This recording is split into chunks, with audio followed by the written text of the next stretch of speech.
Hey guys, TJ here, jumping in just at the beginning of the story to give you a little bit of an update on what we're doing this month.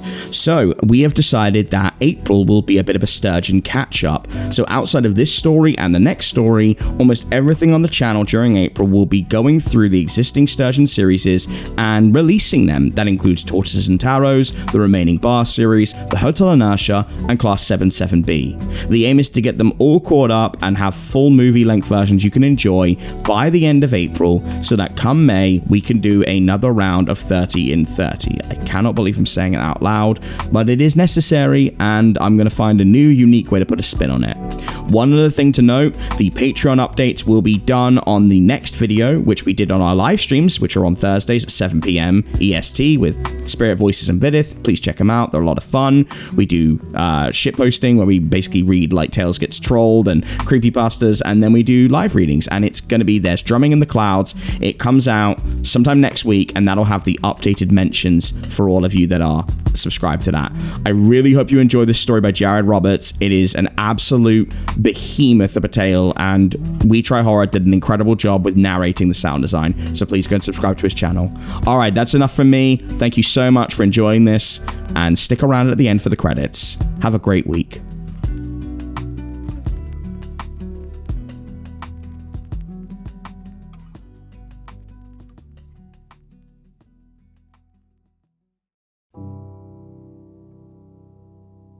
Sometimes I find it hard to believe that I've been an internet user for 20 years now. That's older than some of my coworkers. It's over half my life. And still, the internet feels like the new thing. I used to take it for granted, like we all do. But at least I remember what it was like when it wasn't there. When you had to leaf through an encyclopedia set to find an answer. When you could only find Gillian Anderson's picture in magazines. Or later, when songs took 30 minutes to download and full-length movies were almost impossible to find, because no one's hard drive could hold them. First getting online was super exciting. I mean, the first time I did it without supervision, because I knew I had anything at my fingertips. I could type it into good old Lycos, one of the many pre-Google search engines, and there it would be. I was interested in naked celebrities and the paranormal back then. I was only 13, give me a break. I was so interested in the paranormal, I built a Fortune City free homepage about all the occult and the X-Files. I linked it to the darknet web ring, where all the best dark websites and homepages came together. Pages on spellbooks, goth babes, the occult, dark art, and a gross-out page or two. It was through the web ring that I met Angelica. Angelica hosted a Wiccan GeoCities or tripod homepage that I found particularly alluring. No, wait, it was Angel Fire. She just made the best of some cool animated GIFs, MIDIs, and frames, amazing stuff at the time. Just like her, the page was creative and attractive, but also simple. The reason I bring all this up is she suddenly contacted me just a few weeks ago by email, asking, "What's been happening?" A catch-up question. We had almost 20 years of catching up to do, and this is pure Angelica. She signed the email with her ICQ contact number. I enjoyed the quaint touch. It'd be like someone in the 90s sending a letter with a wax seal, right? I replied back with a summary of how my life had gone over the past 18 years or so since I'd last communicated with her. 18 years. Makes you think. She shot back a response almost immediately asking for details. We exchanged a few emails this way. I was pretty excited to come home from work and write to her, actually. Nothing romantic. It was reconnecting with my past. It's a strange but addictive feeling. Soon I started to notice something just a little off. She never really answered anything about herself. She ignored my suggestions that we text or talk on the phone. All she wanted was to know more about me. It got me wondering, like maybe she's dying and just doesn't want to say, so I asked her. I asked why she wasn't sharing and if there was something I should know. I started reading over her previous message for clues, and I noticed something that didn't occur to me at all until then. Her email address was at globetrotter.net. Now that may not mean anything to you, but it struck me as strange. You see, Globetrotter was a Canadian ISP way back in the mid-90s. I didn't even realize they still hosted. I know a lot of people still have their old email addresses for sentimental value and all, but it's like she was purposely trying to be old school. Something about it creeped me out. Like she was trying too hard to make me feel nostalgic or something. Again, I didn't have to wait long for her reply. Oh, she didn't answer my questions. She asked me, "Hey, do you remember the hole?" I didn't know why then, but the moment I read that sentence, I felt uneasy, like I was being watched. I had a hazy sense that I dreamed about something called the hole once. Whatever it was, I was instinctively repulsed by it. I couldn't remember anything solid though. In my head, I went over IRC rooms, websites, news groups, web rings, all the old internet stuff, and came up empty. She sent me another email before I could even reply. "You really don't remember? The hole was our little secret. Not many knew about it. Even fewer know how to find it. But we found it. It was right there all along. Sometimes when you load Darknet and Netscape, there'd be a tiny black dot in the bottom left corner, in all this blank space. You had to hover over it exactly and click it. Then you'd be there. You'd be in the hole. You remember it now, don't you?" She was right. I did. I just didn't remember ever calling it the hole. What I remembered was the secret little space we found. I remember it was like the browser didn't see it as a real website or something. There wasn't even an address to copy and paste from the bar. It was just the letter M. I tried everything to pin it down to an IP, but M was all I could ever find. Another thing I remember is that I never liked that place. Not at all. There was nothing there. It was all empty. I remember being excited the first time we found it because it was something hidden, and it felt like somewhere we shouldn't be. Then I hated it because it was just empty, and it made me feel bad and empty. Not boredom, like it wasn't supposed to be there or anywhere, wasn't a part of anything. I wrote Angelica back telling her I wasn't interested in talking about that. I didn't hear back from her that night. That was unusual. She normally replied right away. Eerily fast, I realized when I was mulling it over. It was like she already had her answer typed out, and it didn't matter what I actually said to her. Now that I was waiting for a response, because this whole thing had me inexplicably shaken up, of course she didn't reply. The next day, when I got home from work, an email was waiting. She said, "We were missing so much. The hole has so much for us to discover, so many secrets. You could just keep going and going. It's like an endless puzzle. Everyone else stopped at the first layer. You remember that, right? I just knew there had to be something else in it. I knew no one would create and hide it for no reason. I kept going back to it, looking closely until I discovered how to go deeper. And I kept going. It's still there, it's not too late. The web ring is gone, Netscape is gone, but the hole is still there for you." I felt a strange chill down my spine that I brushed off as nerves. I was up for a promotion and a little stressed after all. Then I started to wonder if she was pranking me.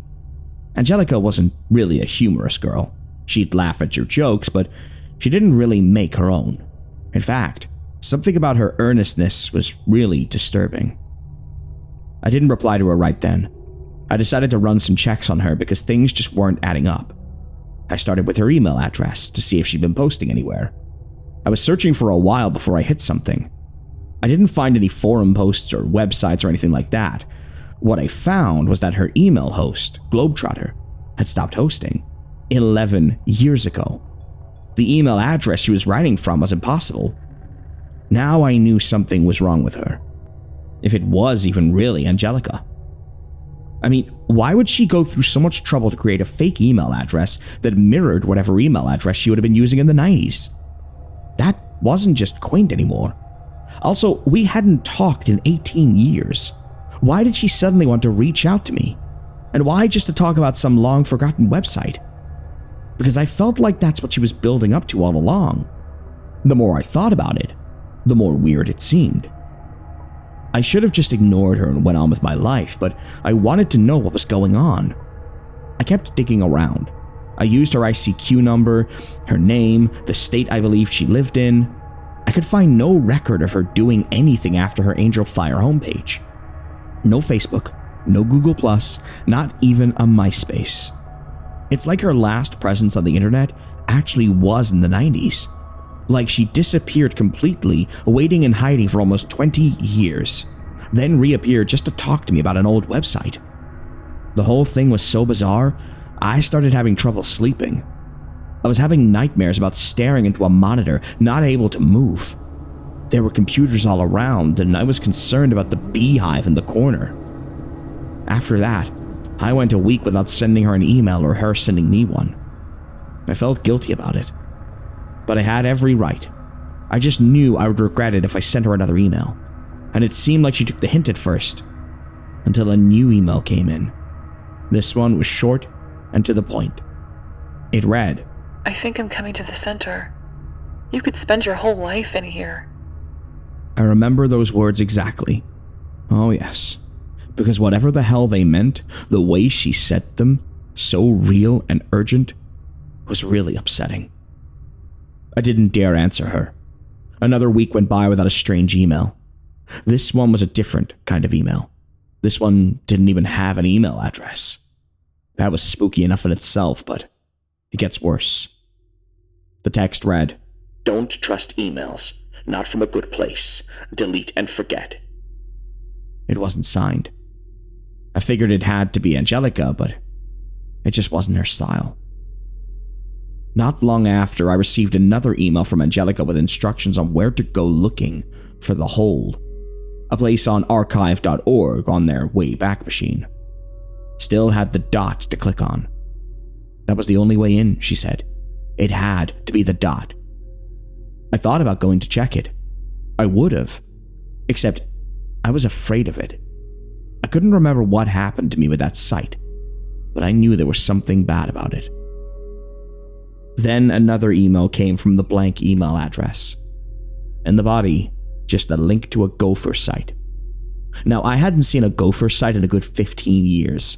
I had to download an old browser just to access it. If you weren't on the internet back then, gopher sites just housed a bunch of text files and folders, usually. You'd go to gopher://blah blah.com, and they were usually run by universities. This particular gopher site only had a few files, all audio files. I listened to them all. They had different file names, but they were the same. The muffled sound of a boy's voice saying, "Help me, please," over and over. I was shaking. I got the police involved this time. They thought I was being pranked. I asked them if they could at least look into Angelica. I told them all I knew about her. The only thing I didn't tell them is who I thought the voice was. I know it's crazy, but the reason I didn't tell them is that I'm pretty sure it was my voice when I was a boy. I stopped receiving emails from Angelica and the blank email address after that. I hoped it was over. I think a month passed before anything else happened. I got the promotion. Things were feeling normal. I told myself, some secrets are best left secret. Well, I got a large manila envelope in the mail. No return address. I went against my gut and opened it. Inside was a printout of all my correspondence with Angelica. All of it. Not just the new stuff. Emails I'd written her back in the 90s. I took this stack of papers to the police. This was evidence. They told me they still thought it was a sick prank. That struck me as odd. I asked them, but why sick? That's when they told me that they actually had heard back from the local PD where Angelica lived. She'd been a missing person since 1999. Her parents offered a reward and everything. They never found her. No clues. One night, she was in her room, listening to music on the computer. In the morning, she was gone without a trace. I was so shocked I had to sit down. Maybe it was a prank, but then, what if it was her? Wouldn't her family want to know? Maybe she'd had a psychotic break or something. What's this stuff about the hole, and what about the blank email address? I didn't have a clue. The police were no help with these questions, and I was pulled back in.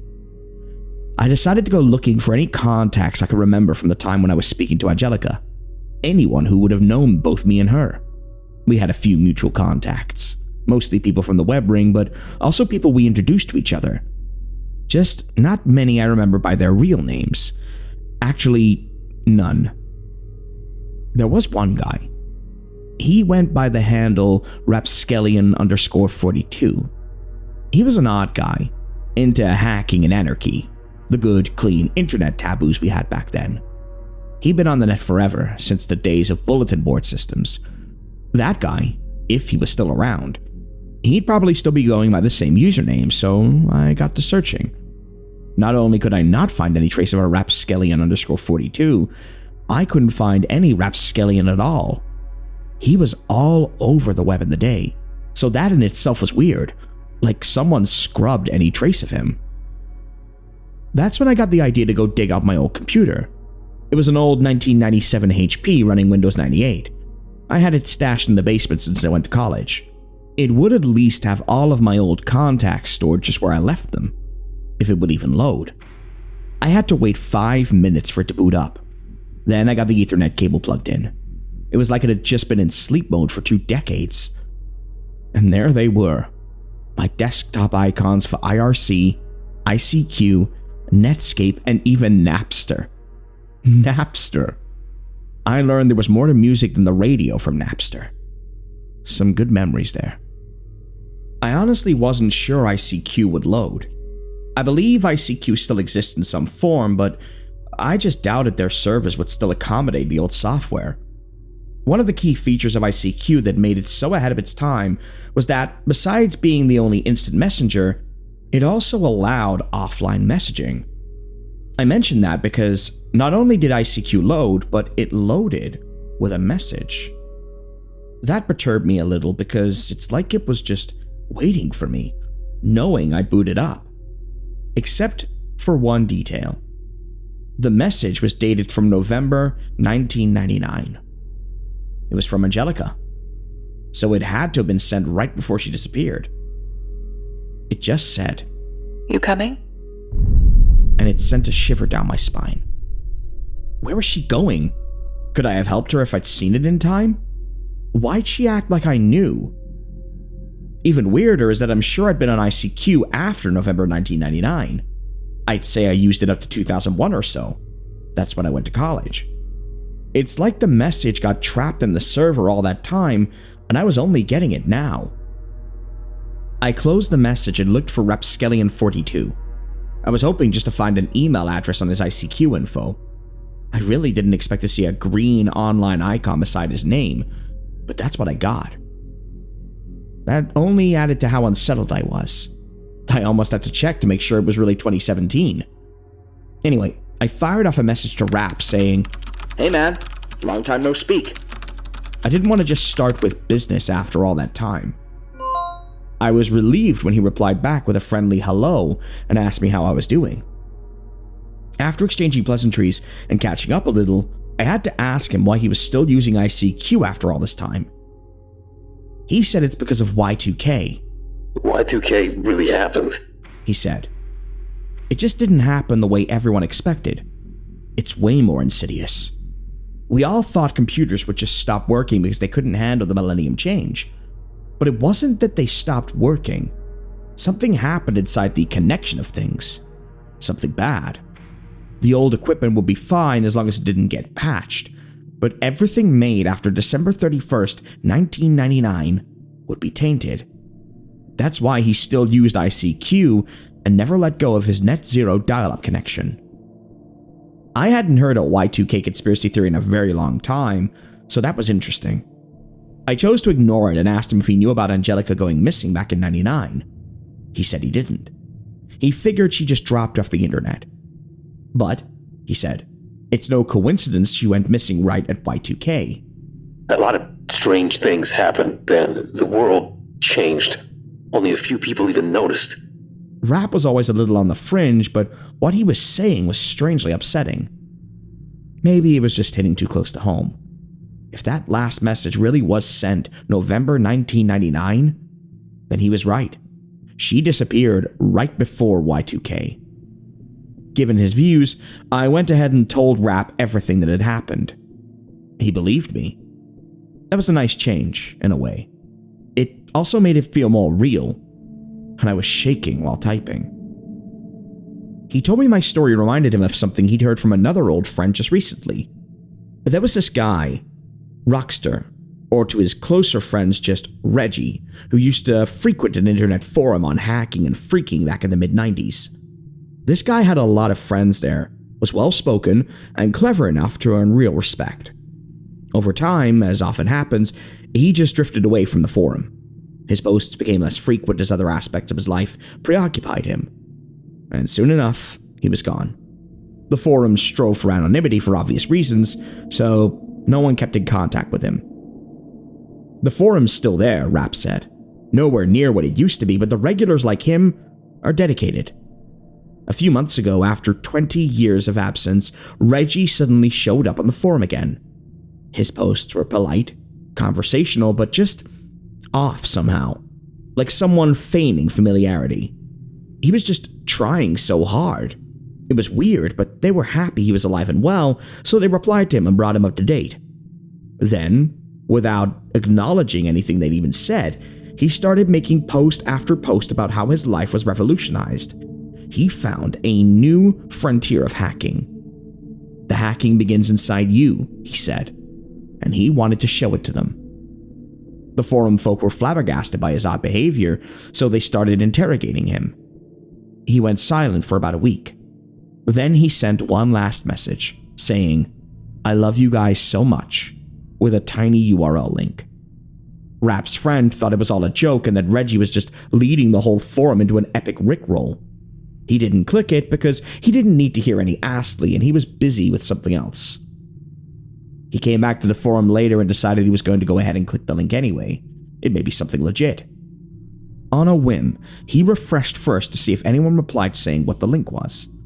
He sees a post in reply from a very trusted and respected member of the forum saying, in all caps, "Do not click that link, whatever you do." And that is not Reggie. From an old pro to use all caps? That was serious shit. Even I knew that. So that was enough to dissuade everyone from clicking. The fake Reggie deleted his account immediately. The forum moderator and others tried to figure out who the guy was, but no luck. The guy who made the all caps post explained after that he tried to safe browse the link with an old Linux box, and whatever was in there wrecked it. And that box had security out the wazoo. He couldn't explain it. Also, before the computer wiped out completely, he said he thought he saw something. The regulars pressed him to say what it was. He made them promise first that it stays with them. He said he saw a picture of his daughter on the screen. She died 5 years ago. There were no pictures of her on the computer. Worse, he'd never seen that picture before.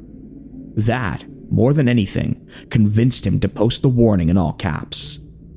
Whatever it is, he said, it's evil. Rap added, If you've been on the internet long enough, you learn that there's evil out there. Not the child porn or torture videos, something deeper. Something hidden in all the code and connections. Maybe it came from us at one point. He was giving me the creeps, so I tried bringing the subject back to Angelica. He said, No, listen. Sometimes it tries to get out. That was enough. I told him he was freaking me out with that kind of talk and I had enough to deal with. He said he didn't understand what I was talking about. He still reads my homepage all the time and that I've been doing great work exposing the evil. Thing is, I don't even have a homepage anymore. That thing was taken down in like 2001.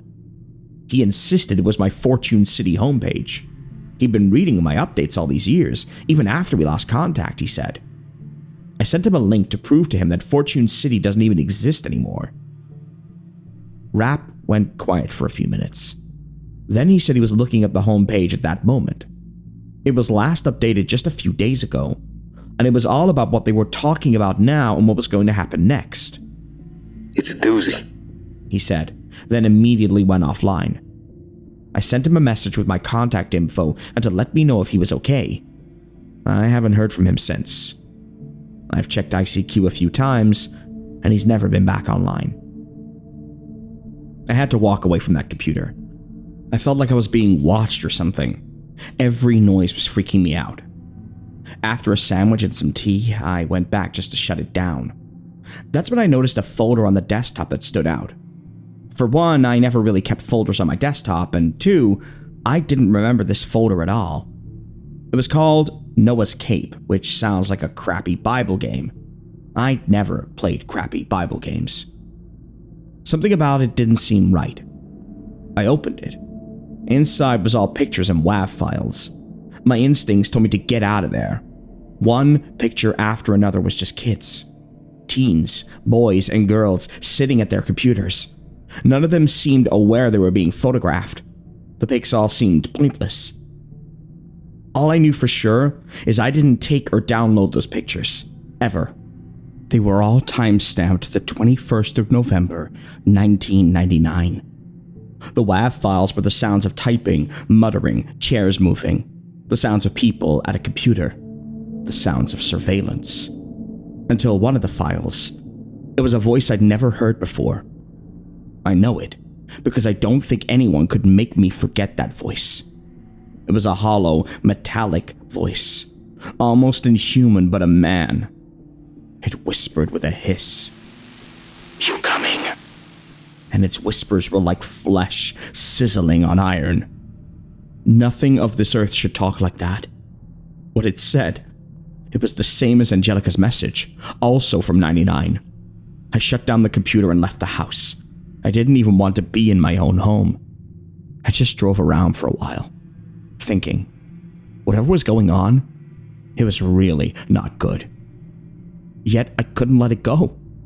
I felt drawn into something secret and I wanted to figure it out. For Angelica's sake too, if she really was a victim. I decided to contact my buddy Ben. He's a real computer wizard. Works IT at the University of Guelph. I know that may not sound like the most prestigious place to be, but they actively poached him. He's good. Anyway, I gave Ben an idea of what was going on and asked if he could get a lock on that Gopher site for me. I also asked if he could safely do it to see if there was anything to this whole site. He said that wouldn't be a problem. The next day, he already comes back to me with the question, "Is this some sort of a joke? I don't like wasting my time." I'd never seen Ben even slightly irritated before, but he was mad. He told me that when he traced the Gopher site, it turned out it was being hosted right there at the University of Guelph. But they didn't have a Gopher site, he said. Never have. I assured him if it was a joke, I wasn't in on it. So he said he'd try to find the server tower it was running on. If he could do that, he could read the logs and find out who set up the damn thing. While I was waiting for Ben to get back to me, I got a call from a Detective Therault. The police hadn't shown much interest in my case, but it had happened to land in front of this guy. Thankfully. He said the simple fact that Angelica had disappeared meant there was the possibility that a crime had taken place. And I agreed. Because of that, he had done a little more work and, he felt I should know, he found Angelica. When he told me she was alive and well, I was thrilled. He said she voluntarily ran away from home and chose not to have contact with her family. She declined to say why, and he had no right to compel her otherwise. Legally, he was bound to protect her privacy. The point is, there was no crime. However, when he told her how it came about that he went looking for her, she asked him if she could speak to me. He said he took the liberty of accepting for me and passed on her phone number. I thanked him heartily. It was the first bit of good news, the first real break in this mess. As soon as I hung up with the detective, I called her. I was nervous. It had been so long and I was excited to hear from her again. She answered quickly and asked if it was me. I told her yes and said it was nice to hear her voice after all this time. Then she said, without any pleasantries, "It wasn't me sending you messages." I told her I'd figured that much out already. I don't think you understand, she said. I have never once in my life sent you any sort of communication. I don't know you at all. A part of me was screaming, she's lying. She just sounded so certain. It almost felt like drowning, because if she wasn't lying, a whole chunk of my youth was a lie. I told her all I knew about her, personal things, and she said that they were true. I told her how I found her through her Wiccan homepage on Angelfire, and I described the page to her in the web ring. She said she didn't make that thing, and I should never have gone there. It's bad, she said, and wouldn't elaborate. What do you mean? I asked.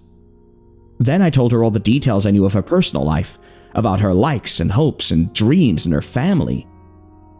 She said it was all true, but whoever told him about it, it wasn't her. That's why she wanted to talk to me now, so I would know the truth. She remembered how it used to happen every now and then a long time ago. She would have people tell her they talked to her online all night, but she knew she'd never spoken to them. And they'd tell her she was doing things she knew she'd never done. She was asleep or sometimes not even in town. Then they'd get weird or disappear. She remembered this one time she was doing her math homework and a random guy messaged her with the solution to the problem. She was terrified, but she asked him how he knew her math problem. Was he spying on her? And he told her no. She asked him for help. She didn't believe him, so he sent her a screenshot. The message was from a day ago. She'd just gotten the homework that day. She said the worst it got was when she messaged a close friend of hers she saw online on ICQ. Her friend replied with, "Who is this?" She thought it was just a joke, so she said something silly. She didn't remember what. Her friend said she didn't think it was cool to be hacking Angelica's account, or if this was her brother to knock it off. Angelica swore it was her, and her friend replied, I know you're not Angelica, because Angelica is sitting right here with me. She knew this friend wouldn't joke like that. She didn't have the imagination for it. Whatever it was, her friend really believed she was in the room with her, but she wasn't. Her friend always insisted she was there that night. She said Angelica was showing her her cool new homepage. The friendship fell apart after that because her friend got strange. That was the first she'd ever seen of the homepage, and she knew it was bad juju. I asked her if she'd ever heard of the Hole. She went silent for so long I thought we'd lost connection. She said she's still there, she just never expected to hear that again. There was this guy who used to harass her back when she was just about 12 or 13 on IRC. He called himself Holy Moses. He started off nice. He seemed to understand all her problems, and to know what she was thinking. At 12, that felt romantic. But she noticed weird things, like he didn't seem to have any life or personality. Any time of the day, he was always online and active, but no one knew anything about him.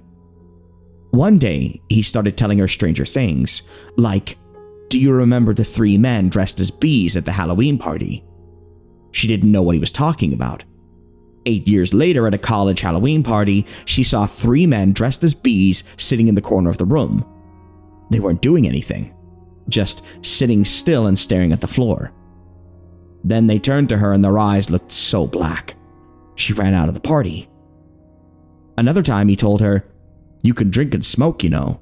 You died in a car crash." It scared the life out of her. She briefly wondered if she was really a ghost, she said. When she told him to stop telling her things like that, he said there was a place she could go to that was for special people only, and that she'd never need anywhere else.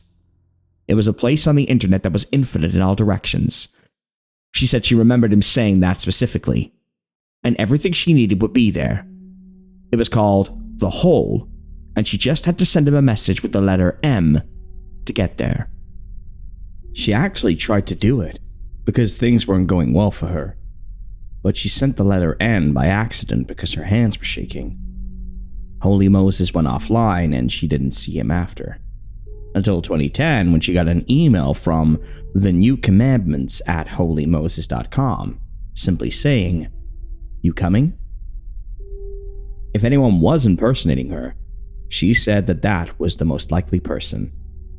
At the time, she was so naive. Looking back on it now, talking to me, she said he was the creepiest person she'd ever encountered. Just thinking of him creeped her out. It made her afraid he'd sense it somehow and come for her. I don't know you, but I told you all this for a reason, she said. What you're digging into, be careful. There are a lot of very bad things hidden in the old internet. Things the Twitter and Tumblr generations will never see. And lucky them. She promised we'd never speak again and bid me a good life before hanging up. I was left reeling. What she said meant whoever I spoke to for years in my teens, I don't even know who that person is. It was all a lie. And why? What's so interesting about me? I wondered how much else in my life was trickery. Before I could dwell on it too much, Ben called me back. He said he'd managed to track the server to a storage room in a sub-basement below his office. He was aware of the basement, but it was abandoned years before he'd even started working there due to ventilation and mold issues. It's just full of old IT crap now and some storage lockers. Someone had set up the server in a storage closet, and the closet itself was completely obscured by old computer equipment probably for years. He figures that's why it was never found, meaning the server had been running under their noses all that time. When he gets in, he sees an old desktop hooked up to a landline. Beside it, he saw a notepad with "Please stop" written on it. That alone made him want to get the hell out of there. The whole place is covered in thick dust too, and his allergies were acting up. Somehow, the server was still running. He has to hook up a monitor and keyboard just to interact with it. One thing he said in passing really disturbed me. He said, The ironic thing is, the server was built with an auto shutdown date, and the date was the same day I was there to shut it down. Dude, it's like it knew I was gonna be there that day. He said after shutting it down, he went and told his manager all about it. Just a fun IT anecdote. His manager told him there's really only one man who could have set that up. Back in the early 90s, he said, a guy worked in the department they all called Milky, because his last name was Milky and he was really white. He was a little eccentric too. That had nothing to do with milk, it just happened to be true. Then he had a burnout and he got a lot eccentric. It started with him pounding his desk. The manager at the time asked him if he was okay. According to Ben's boss, he answered with, "There's no way out." Then he heard Milky say something like, "You think you exist, but you're just another part of it.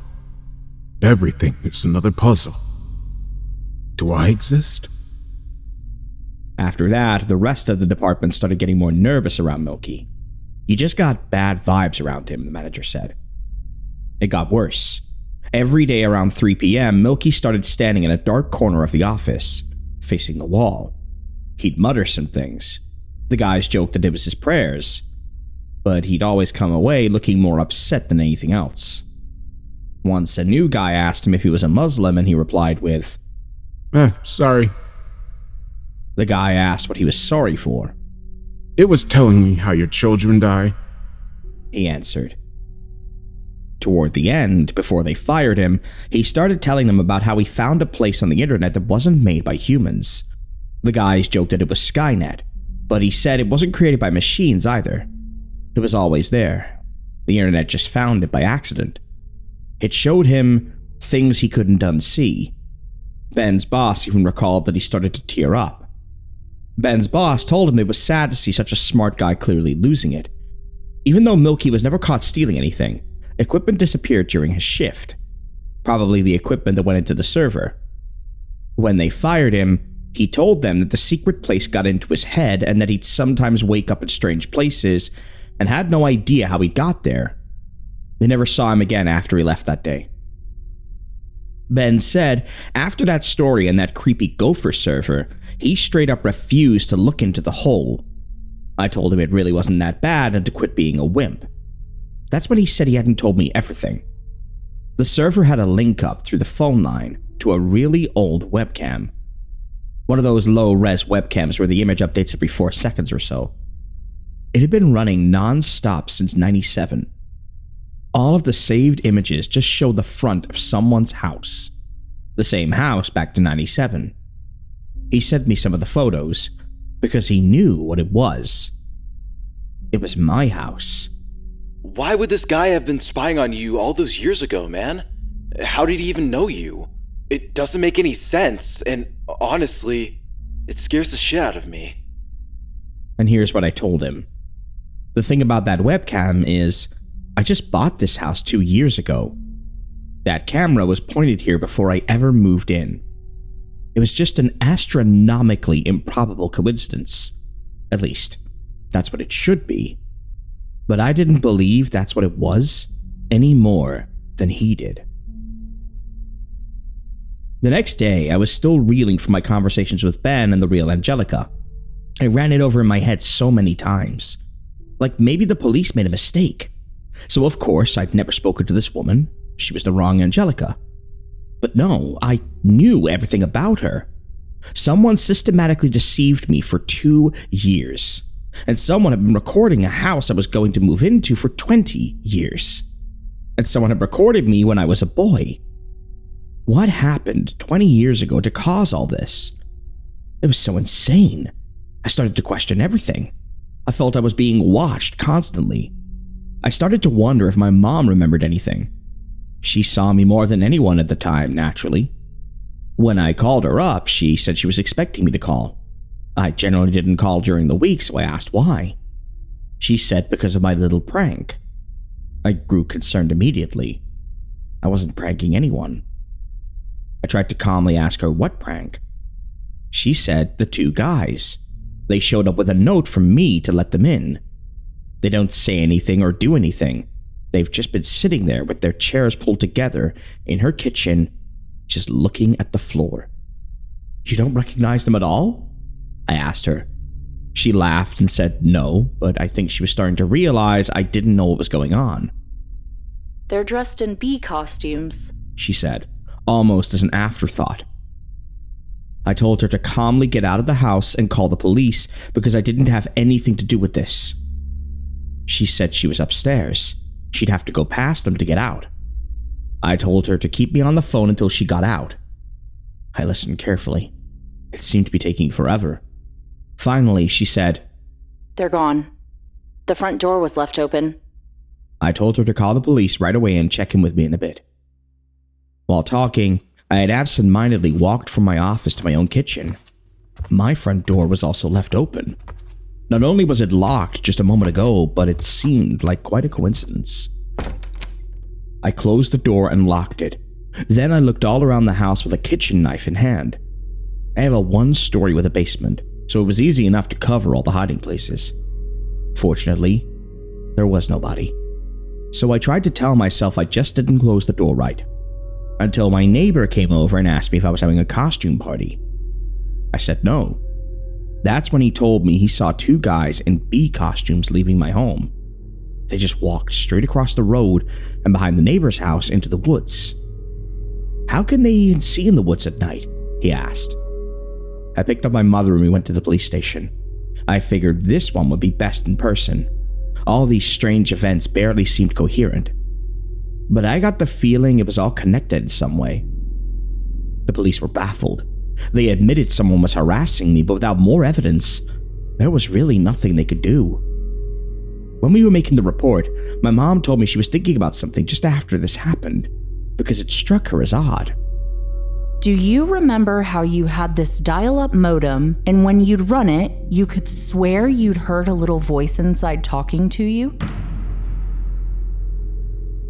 The way she said it, like it was nothing, sent a shiver through me, because I didn't remember that at all. What? Was all I could say. This is what she said. Yes. You'd set it a go, and in all the beeps and pops, you said there was a little voice in there with a message. To me, it was a lot of crazy noise, but you made me get real close and listen, and you told me it was saying, "Everything's better in here. Abracadabra." Can't believe I even remembered that. I told her I couldn't remember that. That sounds crazy. But she just gave me a blank stare. I thought maybe she was concerned, so I started to tell her about what was happening, the whole Angelica thing, so she'd understand. I was saying to her, You remember that girl I used to chat with online in the 90s, Angelica? She kept giving me a blank stare like she couldn't understand me. So I told her more. How I met her on the web ring my Fortune City page was on. And didn't she remember my home page at least? She shook her head. What she said next scared me in a way I've never been scared before. She told me she got an internet connection after I left for college to email me. But before that, We never ever had the internet in our home. I said she must have gotten hit in the head because I remember distinctly all these experiences being online. Building my homepage, YIFNet, IRC, ICQ, all of that was when I was in high school. She flat denied it. She said she remembered, though, that I used to tell her I'd found a way to get into the internet without a connection. I'd have to call some number with my modem. Then I'd have to sit still at the screen for a few minutes, something like that. She always thought I was joking. Before Detective Therault came to get us, she looked into my eyes. You should be careful on that internet, you know, She said. A lot of bad things on there. She rose to shake the detective's hand. I was grateful to get off the subject. The detective offered to have a friend in the computer forensics department take a look at some of the sites that I'd reported, but he didn't have much hope. After I got back home, I secured the house one more time. Then I got to work. The best lead I had at that point was this Holy Moses character, so I downloaded MIRC to see if I could find him in his old haunts. It had been a long time since I'd used MIRC. I barely remembered how it worked. And there are so many channels on EFNet it would take forever. So I decided to focus on channels that would have been relevant to Angelica back in the day. I just started asking in channels like Gothic and Vampires if anyone knew of Holy Moses or heard of him. But each time I mentioned him, the channel fell to almost complete silence. I didn't get a yes or a no, I got ignored. Sometimes users even started to leave the channel. So I was about to give up and try another avenue when I got a private message from U47284U. He, or she, told me I shouldn't be doing what I was doing. I asked him why. He said it doesn't come off well to them, whatever that means. He also said Holy Moses is just a bot. It's been around forever, never logs off, and is almost always idling for days at a time. I told him if that was true, why was everyone so reluctant to talk about it? I didn't want to tell him Angelica's story, I just wanted to find out what he knew. He said the whole thing weirds people out because nobody knows who built Holy Moses. Nobody. Over decades, no one has ever claimed ownership. Not even trolls. Nobody knows where it came from or why it's there. It doesn't do anything. It's just there, he said. That's the creepiest thing about it. Always just there. Legends had built up around Holy Moses, he said, like it was a government supercomputer monitoring IRC, or it was the KGB, or a ghost, a bot left running long after the owner died and his bank account kept paying the bills. But no one knows. It was just there. Users tried messaging it and it never responded. It never interacts in any channel. It offers no services. It has moments of apparent activity where it's no longer idle, but no one's been able to detect what it does during this time. Except occasionally a change of channel, seemingly at random. He said there was only one time when it did anything substantial, as far as anyone knew. Once in over 2 decades. And that only made things weirder. I was typing out a message to ask this guy what it was because he wasn't saying. But just then I heard what sounded like my front door slam. I paused and listened carefully, trying not to even breathe. I didn't hear anything. So I rushed out to the front door. Nobody was there. Nothing disturbed. The doors were all closed and locked. I chalked it up to nerves and went back to my office.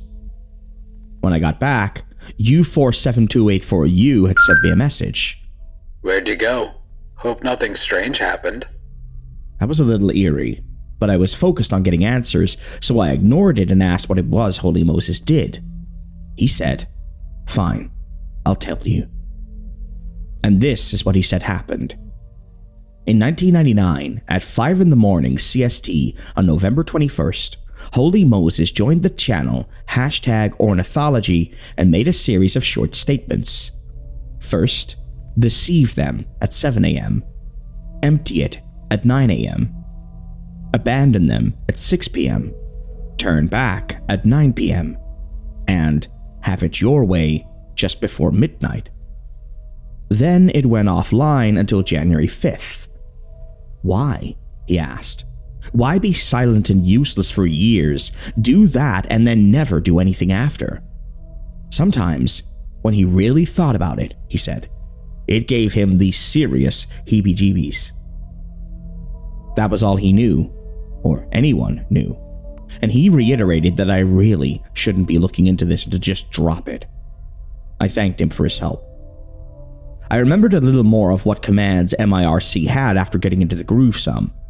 So I tried a holes on Holy Moses to see if he was out there. He was, or it was. It was on one channel only, #StillLife. It had been signed on for 16 days and idle for 3. Its IP was showing only the letter Y. I was thinking about going to the channel and messaging him to see what would happen, but I suddenly got another message from U472884U. I told you to drop it. I know it's just text, but it freaked me out. I closed out of MIRC immediately and walked away. I figured it was just a nut trying to psych me out, and you know what? It worked. I continued to argue with my mother the next few days about what she'd said, telling her she confused reality with a Lifetime movie, but she assured me there was no internet in her house while I lived there. She said I had my floppy disks that I'd take home with me, but that was it. We went on arguing for a while before it occurred to me to ask, take home from where? She said she didn't know. I'd go out at times and I'd come home with discs. I had a Sterilite tub full of them in my closet. None of them were labeled, so she didn't know how I had any idea what was on each one, but I seemed to know. She remembered how I'd dive into my bin and dig around through all the black discs and pop up with just the one I wanted. Generally, she didn't intrude on my privacy, she said. She just saw me do it a few times. Of course, I didn't remember any floppy disks. Either my mother was becoming senile, or I was losing my mind. Both possibilities were upsetting. My mom's a really good person. She'd had a rough time since my dad died a few years ago, but she was super caring. She didn't like to see anyone hurt, and she could see I was truly upset, not just trying to be right. So, she gave me a big hug, and she told me I should ask Ricky. Ricky? I hadn't thought of him. Ricky was an old high school buddy of mine. Well, we were friends from grade 2 until we left for college. We just drifted apart after. I had him friended on Facebook and we never talked. You know how it goes. She said when I'd go out to wherever it was I went, I usually had Ricky with me. We'd walk all the way across the bridge into town to pass our weekends. I decided to take her advice. I sent Ricky a message on Facebook. He wrote back really fast. I was surprised because I never see status updates or any activity from him. I asked him if he was free for a phone call. I was scared about having another internet-only conversation, frankly. Facebook said he was typing a reply for about 5 minutes without anything happening. I was wondering what the hell novel he was typing. Then my phone rang. I didn't recognize the number. I know I never gave my number to Ricky, so there's no way it could be him, I thought. While I waited, looking at my phone, Ricky started typing out periods over and over. I answered. The voice on the other end sort of sounded like Ricky, as much as I could remember, but like he was really far away on a beat-up CB. I don't know why, but it made me feel weird and uneasy. I said I think we have a bad connection. He said it's the best possible and that he knows. I was about to ask what he knows when he said, alt.rec.birdwatch, and hung up. I got a message on Facebook saying, nice catching up. He wouldn't answer anything I said after that. I asked folks I knew if Ricky was okay. Apparently, he was in a car accident years back and was mostly bedridden. I made a note to try and visit him someday. Anyway, alt.rec.birdwatch is of course a Usenet news group. I used to browse news groups all the time as a teen, mostly for the porn. I was surprised they still existed. Now I had to look up how to get to them. I remembered being able to do it through my email software, but apparently that's not a feature of Outlook anymore. So I looked up newsgroup readers and found one I'd used back in the day. Then I found some servers and started looking for alt.rec.birdwatch. When I finally found it, it turned out to be mostly British upskirt photography. I didn't understand why Ricky wanted me there, until I saw a post with the header, "Remember the dog," and instantly felt clammy and cold. I didn't know why, but there was something to it. Something I couldn't put my finger on. This is what the post read. Everyone remember how sometimes you'd go in there and it'd be all dusty and no one was there, like it was abandoned years ago, but you could still go sit at a computer and get online? And remember how sometimes you'd go in there and there'd be these people and they were really weird and they just watched you like you were a rat in a maze, and sometimes they were in costumes? Anyone remember the dog? Sometimes there were no people and there was just this dog at the counter. I think it was a golden retriever. It never panted, but it watched, and sometimes it'd make you do things. That was it. And it was enough. I was trembling and I didn't know why. It didn't look like anyone had replied to this message, and it had been posted 3 years ago. It just seemed so out of place. I kind of started to remember. I remembered at least that there was an internet cafe in town. It didn't last long.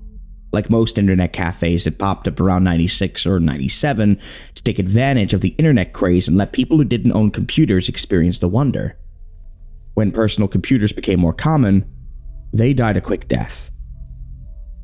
This cafe was popular with the teens in 96. It got stale after that. That's when something happened to it. It changed management or something. It changed. We tried going back just to hang out, but most kids didn't want to be there anymore. I had some friends who just wouldn't go or say why, but Ricky and I would hang out there all the time. Why couldn't I remember that before? Maybe Mom was right all along. Maybe that's where I was on the internet. I replied to the newsgroup message with, Why wasn't I able to remember? It was a long shot since the post was so old. Then I started looking through the other posts to see if there were others like it. There were others. They were all vague, but I knew what they were about. I knew. Someone posted, Sometimes when we were hanging out, we thought we were just there for an hour or so. But when we came out, the whole day had passed. And when we talked about what we did there, we had completely different stories. Even though we were together the whole time, it was like an acid trip, and we were stupid kids. So we kept going. The Egypt. That's what the place was called. None of these people would say its name, but I remembered it then suddenly. That strange little internet cafe just behind the post office where I didn't even realize there was commercial space before. The Egypt. Someone else posted, There was this one time when my friend dragged me along and I didn't feel like being there. The owners or staff weren't there that day. It was the dog. I don't like to think about it. Remember how it never panted? Somehow that sticks out after all this time. We were just goofing off, nothing special, when I looked over at my friend's screen. He was watching a live webcam of my bedroom, just staring at it. I'm thinking this is a dumb joke, but it pisses me off. So I told him that was weird and I was not okay with a webcam in my room. He just said, something's going to happen. Gave me the heebie-jeebies. He wasn't joking, and it didn't even sound like him. Here's the thing that gets me the most. I decided to leave, but I needed to piss first. On the way out, I go over to my buddy, and he's still watching the webcam. That annoys me, but worse, when I look at the screen, someone's in my bedroom, ransacking the place, under the mattress, in the drawers. I'm ready to go home or get one of my dad's golf clubs. Then the guy looks right at the camera and starts taking it down. Saw the dude's face, and it was me, no doubt about it. That was my face. How is this possible? You're thinking the webcam wasn't live, but it was. Someone replied to that post with, When you were in the bathroom, did you try knocking on the wall? Someone knocks back. Someone replied to that with, I did.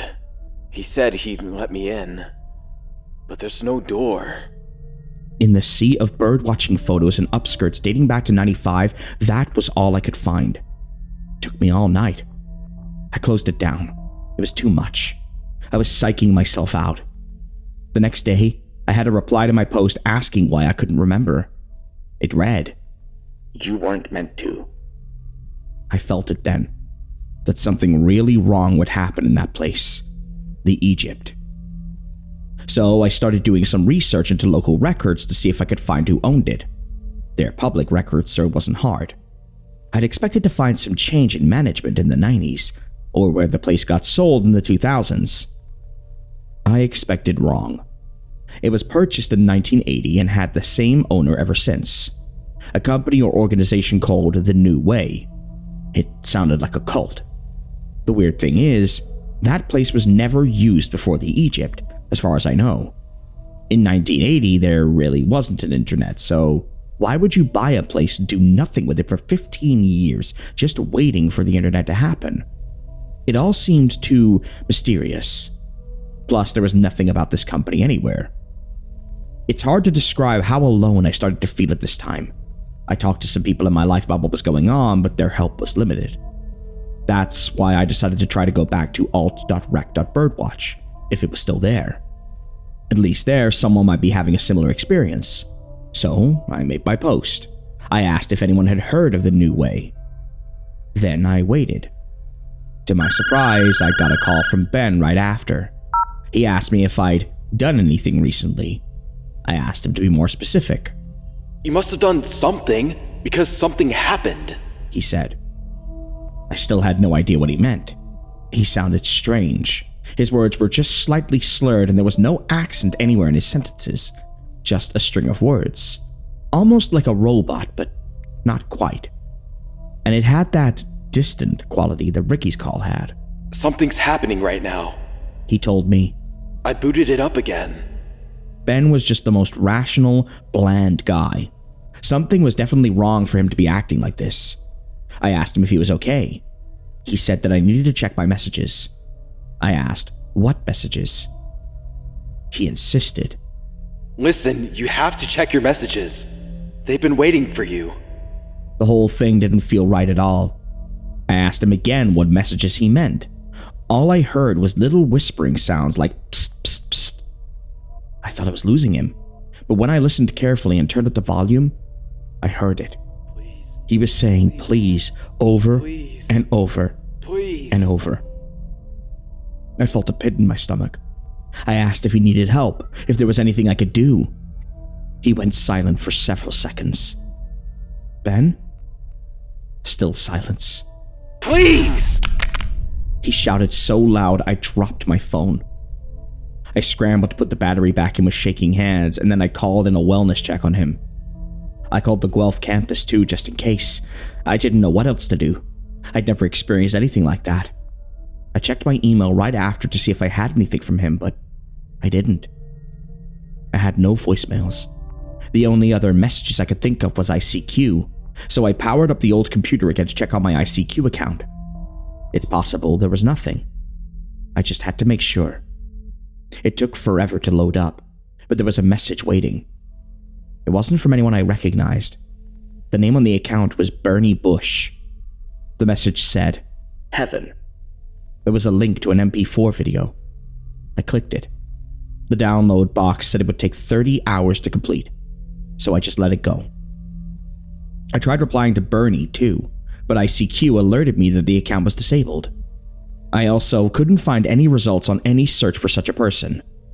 I don't think Ben would ever make a fake account like that, but how did Ben know about the message? I got contacted by someone from Guelph University's campus security later on that day.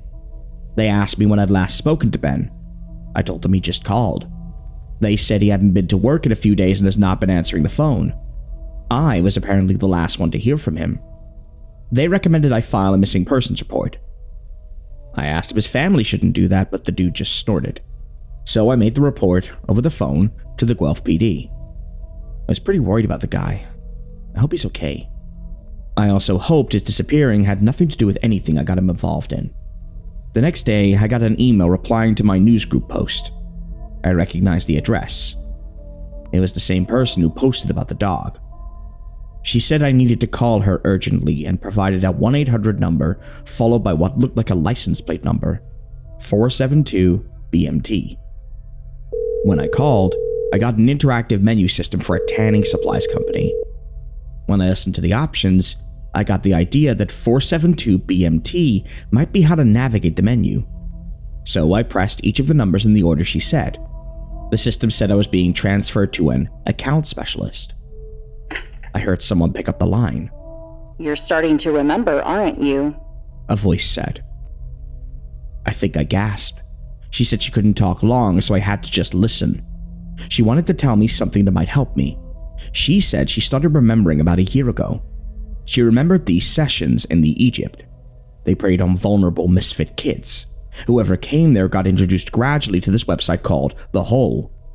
Once they showed it to us, we had to sit there and study it, solve its puzzles. But it'd change us. That's what they always said. She didn't know if they built it or not, but it's what they were all about. I think we're still in the hole, she said. I tried to ask her what that even meant, what she was talking about. She had already hung up before I got the chance. I tried calling her back, but the menu options didn't work anymore. I was more confused than ever. I felt like I didn't know what was real anymore. That's a terrible place to be, trust me. All I was sure of was that I'd come into something very wrong when I was a teen, and it was coming back. I didn't know why it took a vacation or what it wanted. I just wanted my life back to normal. After that, I suddenly remembered the video file I left downloading on my old computer. I checked it and it had completely downloaded. I wasn't sure I wanted to know what it was, but I played it anyway. I knew what I was looking at as soon as the video started. It was footage of inside the Egypt. It had been a long time, but it hit me fast. There was no timestamp. The footage was grainy and the tracking was off, but I knew it. It looked like it was from a corner security cam. There we all were, sitting at our computers. Strangely enough, our backs were to the monitors. We were staring at a wall. I spotted myself in the group. We just sat there, staring ahead. Nobody was moving or saying anything. I couldn't make out what the computers were doing behind us, but we weren't touching them. What were we staring at? What were we doing? Why would I do this? I couldn't remember these events at all. I was the only one that ever looked away from the wall. I kept glancing over behind the bar. It was hard to tell, but I think I was afraid of something. I looked frightened. I tried to make out what I was looking at, but the tracking lines were in the way. When they faded a little, and I was able to make it out, someone was standing there in the shadows. Whoever it was, at just that moment, turned to look right at the camera. It's like they knew I was watching. I know that's crazy, but it creeped the heck out of me. I shut the video down there, and I don't plan to open it again. After that, I kept researching the new way, because there had to be something to it. I was able to find a record that mentioned the owner's name, Bernard K. Bush, the same name as on the ICQ message. I looked for obituaries, white pages, anything that could lead me to him. I didn't think to look for missing persons cases, but I stumbled on one anyway. An old homepage asking to help us find Uncle Bern. I emailed his niece, presumably from the address listed asking for more information. The page was made in the year 2000, so I didn't expect the email to work. But it did. I got a reply the same day asking me how I knew Uncle Bern. I wasn't sure how to answer, but I decided to go with honesty. I told her more or less what was going on, leaving out the parts that would make me sound delusional. This is what I got back. I'm going to put this all in one message because I don't want to have to talk again. Uncle Bern was a good man. He used to be a rabbi.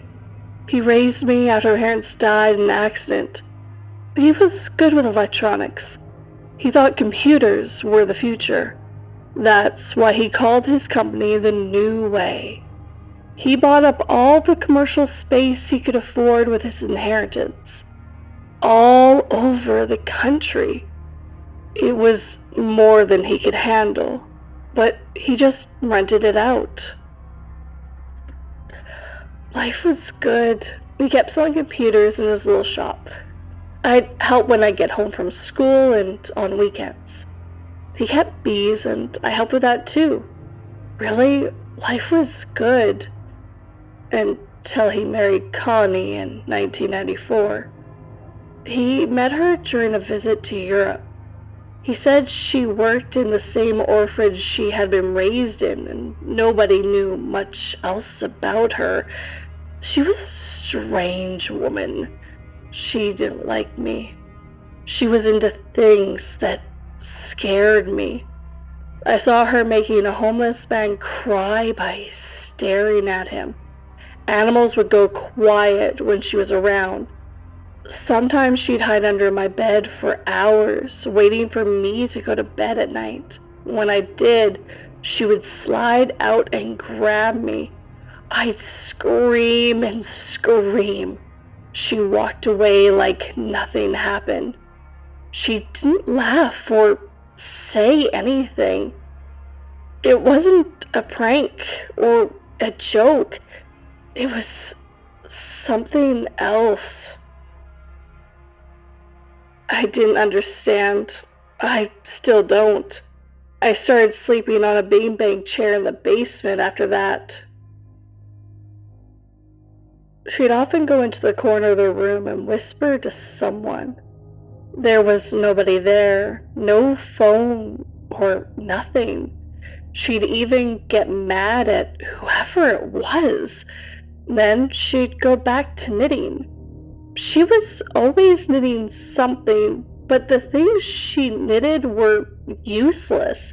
Gloves with 3 fingers, socks, but she'd seal up the ends so you couldn't wear them. I didn't hate her. I was scared to death of her.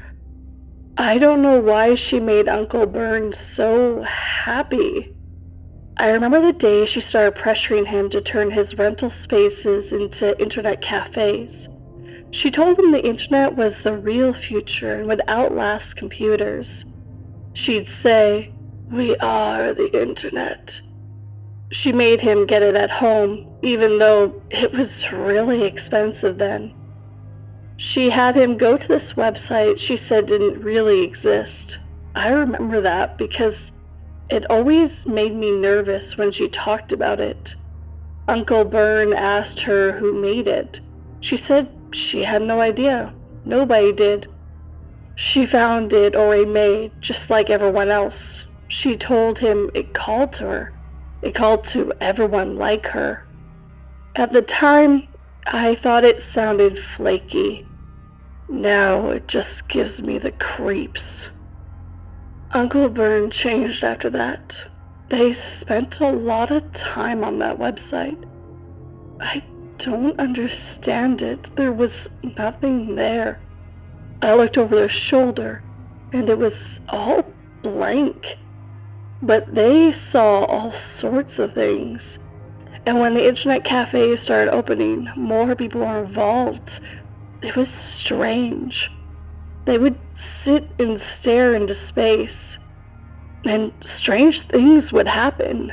Like, I could swear I heard a voice in my monitor when I dialed up and when I listened. It was saying, "It hurts." I decided it was all in my head. Anytime I got an email asking, why wasn't I able to remember? I don't know why that message upset me so much. 20 years ago, but I remember it so vividly. One night, when I was alone with Uncle Bern for once, I told him I wish things would be like they used to be. He said that's what everyone wants, but it can't be. He leaned in close and whispered, "It talks, tells us things." He told me about how this is strange, and I don't understand it, but I'll try. How human beings are set to be obsolete, and they need to upgrade for the new era. He said Y2K, if you remember that, wasn't going to affect computers like everyone thought. They'd be fine. was going to change people. Either you evolved or you wouldn't like what's coming. I didn't dare tell Uncle Bern that this was crazy.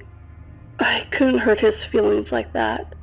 But I knew something bad was going to happen. He and Connie went off to open their internet cafes all over, and I left home for college.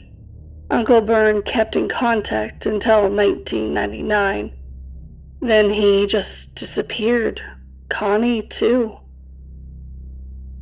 I know some bad things happened around those internet cafes, but it's not Uncle Bern's fault. Please, don't blame him.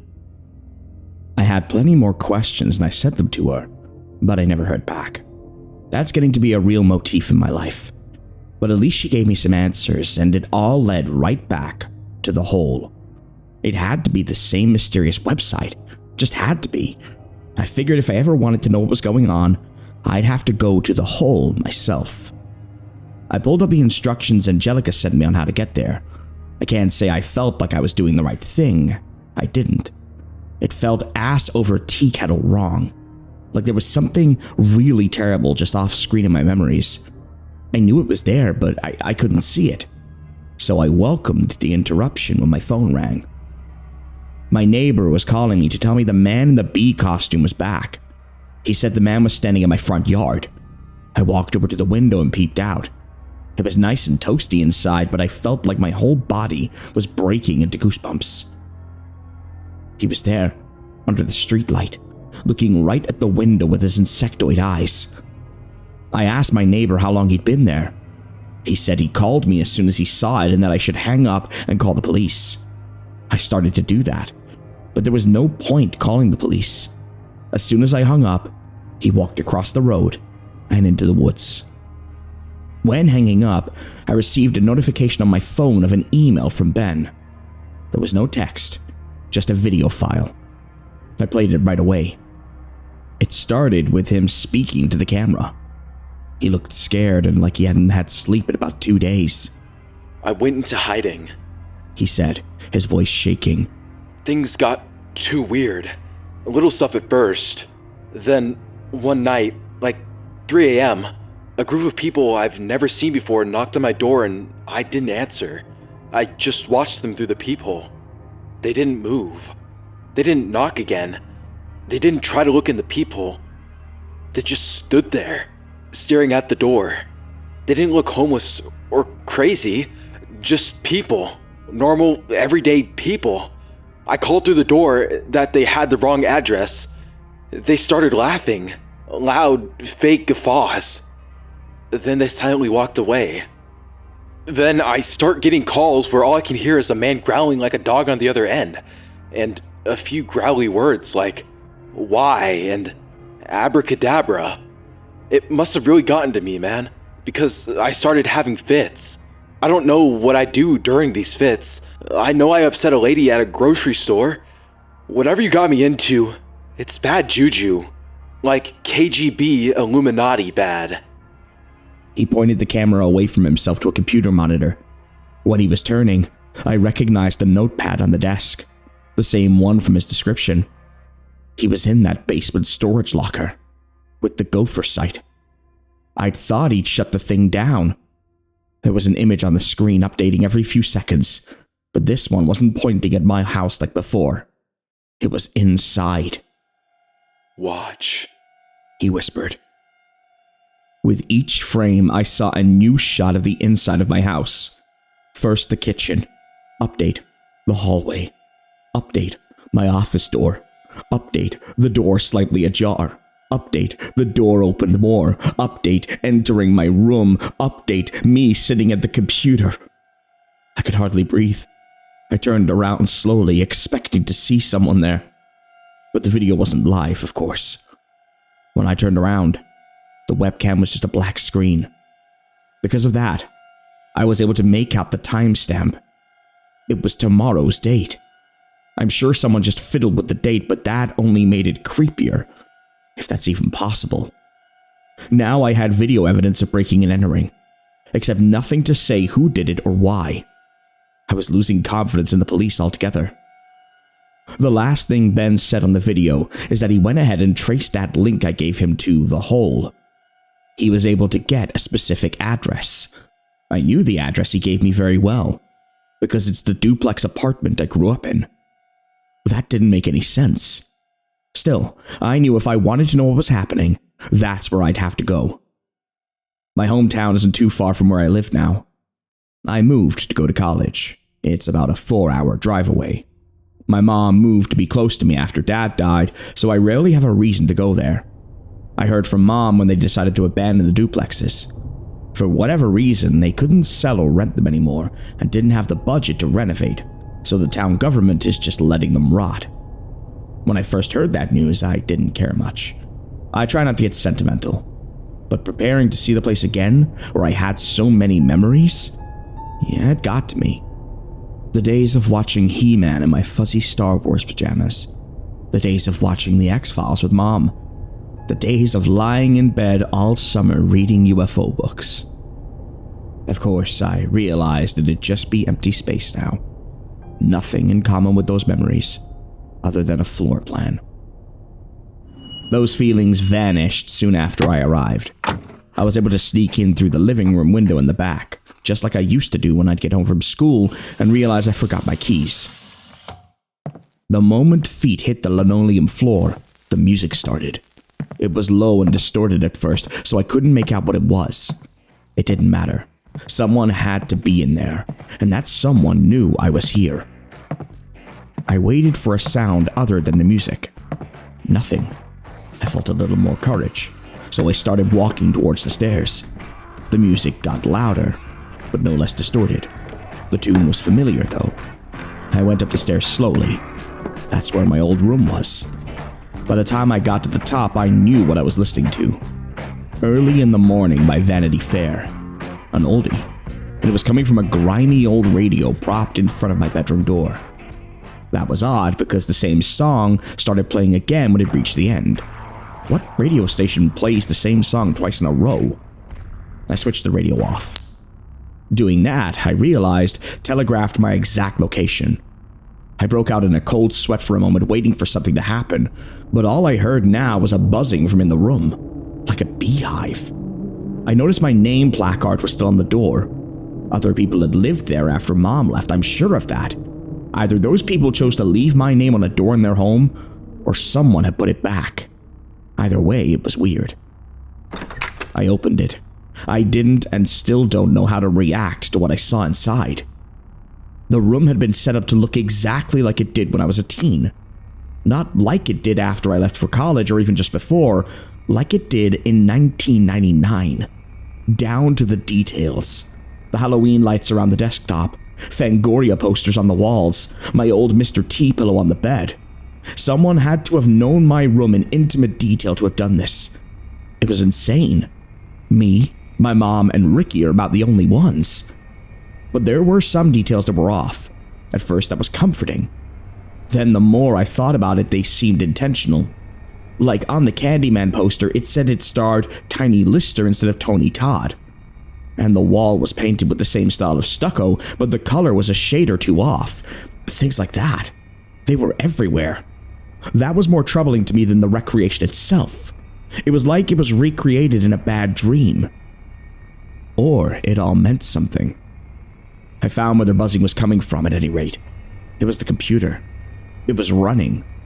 I sat down and activated the screen.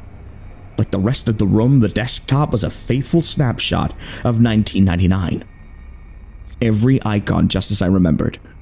I couldn't find anything running out of the ordinary. It was like being transported to the past. That's when I noticed the one thing out of order with my desktop. An icon way in the corner, almost off the screen, called Milk and Honey. I never had any such file. I'm sure of that. I started moving the mouse up to it. I felt strangely afraid to open it. Before I could, the radio started blasting Early in the Morning again, and my heart almost stopped. I looked behind me expecting the worst. Nobody was there. I got up to switch the radio off, but it was still off. I checked the batteries and there were none. That's when I realized the music wasn't coming from the radio. I don't think it ever was. I wanted to get out of there. I've felt fear before. I don't think I've ever known what dread feels like before then. Not really. But I had to find out what milk and honey was. It loaded a telnet connection. I hadn't seen one of those in a while. The connection worked because in a few seconds an ASC2 mountain filled the window. I waited and waited for something to happen, but nothing did. Just the mountain. I tried submitting some inputs. I even wondered if the connection died. I was going to retry, but I got a phone call from Detective Therault just then. Are you alone? He asked me if I was alone. I thought that was strange, but I told him I believed I was, but I wasn't sure. He asked where I was, and I told him. He said I needed to get out of that house slowly and calmly, get in my car, and drive back to him. His voice. I knew that sound. It was controlled panic. Something was definitely wrong. I was ready to listen, but I told him I wanted to know what was going on. He said he had a gut feeling about something and decided to check back with Angelica to make sure everything was okay. Everything was not. He said that girl he put me in contact with 2 weeks ago was not Angelica. They had no idea who that woman was because no one's been able to find her. The home she was in was apparently between renters. Nobody lived there at the time. All they found left behind was a script detailing what she was supposed to say when she spoke to me. I was speechless and confused. I just readjusted my thinking to believe everything with Angelica was a lie. And now that the truth about the lie was also a lie, did that make the lie true? But it got worse. Detective Therault said he contacted Angelica's family again and asked more questions. A lot more. She had every message I ever sent her printed out. Pictures of me, a map of my hometown, a doll. He said in some of the pictures I was clearly sleeping. Did I know of any such pictures? I couldn't speak. He took my silence for a no, and he was right. There's more, but you have to get back here now. Calmly. I thanked him and prepared to do just what he said. That's when I noticed more had happened on the telnet screen. There was a question up. Are you alone? Is that you? I asked, but the detective had already hung up. I didn't really think it was him anyway, I just hoped. I responded in the telnet client that I believed I was alone. As soon as I did, a sound started coming from the computer speakers. It came out slow and garbled. It said, "This message is a warning transmitted by dilations after 2100. Break this device. Shut it all down. Get out. Save yourself." I had no idea what it meant, really. I only remember it because it kept repeating, so I was able to record it. Other than that, I couldn't find anything strange on the computer. I unplugged it from everything anyway, just to be safe. I got up, ready to calmly exit like the detective said. I would have been okay, I think. But I saw something. Something that froze me in place. There were strands of dark hair flowing from under the bed. I just kept staring at them. Mentally, I needed to make sure I was seeing right, that it wasn't just threads. It was dark in that area after all. My eyes adjusted slowly and I realized I wasn't just looking at hair. I had been looking right into someone's eye for half a minute. And whoever it was had just been staring right back the whole time. I screamed, and I ran, jumping several steps at a time out the front door. Sure, it wasn't my proudest moment, but what matters is I lived. I don't know who that was. I didn't want to find out. Knowing I was being watched that whole time, it still felt like that eye was on me. That's pretty much ruined my memories of that place forever. There was just one other thing to do in town while I was there. The Egypt. I don't know if I disconnected the whole by unplugging that computer, but I still had to face the Egypt again. When I got there, the parking lot at the post office was completely empty. I parked in back in front of the filthy, old windows of what used to be an internet cafe. I didn't even have to break in.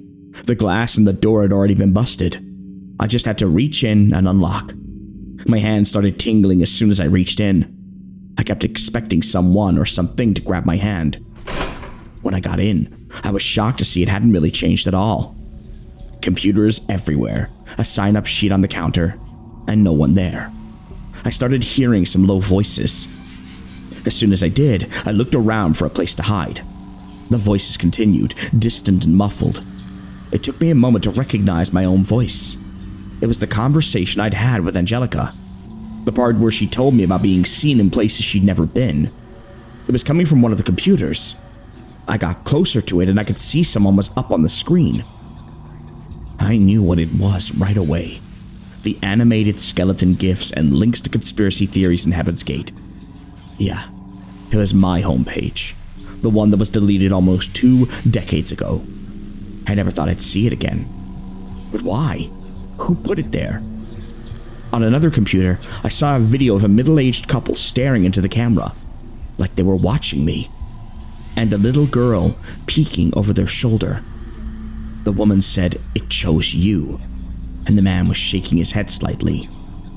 He looked frightened. Then another computer started playing a song.